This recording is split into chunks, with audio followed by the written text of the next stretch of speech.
Una festa attesa 6 anni, una festa che arriva dopo 2 finali di playoff di Serie C perse, una festa biancoscudata per tutta la città.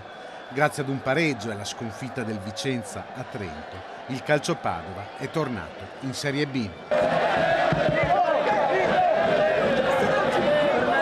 È mezzanotte quando i ragazzi di mister Andrioletti arrivano direttamente da Lumezzane in Prato della Valle, accolti da una folla in tripudio.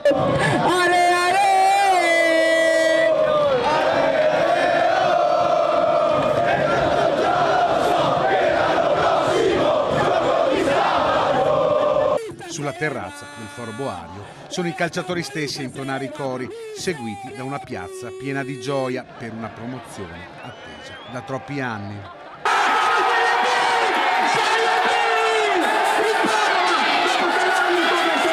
Nel pomeriggio l'urlo liberatorio al Parco della Musica, dove era stato allestito un maxi schermo per consentire a chi non ha potuto raggiungere Lumezzane di assistere all'ultima e decisiva giornata di un campionato dominato dal Calcio Padova. È un'emozione indescrivibile.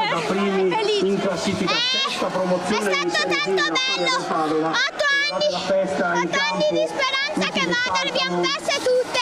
Finalmente un anno di gioia. Finalmente! È stata una grande soddisfazione. Siamo tutti felici, ma che festa! Bellissimo, bellissimo, bellissimo.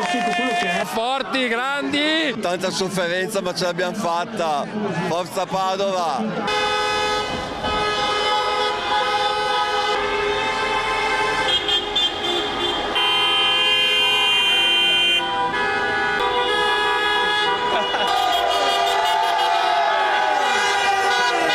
I caroselli, i cori e i fumogeni si spostano in Prato della Valle, dove restano tutta la notte. Sì, meritata promozione in Serie B. Completamente meritata, sono anni che lo cerchiamo e finalmente è arrivata e siamo veramente felicissimi.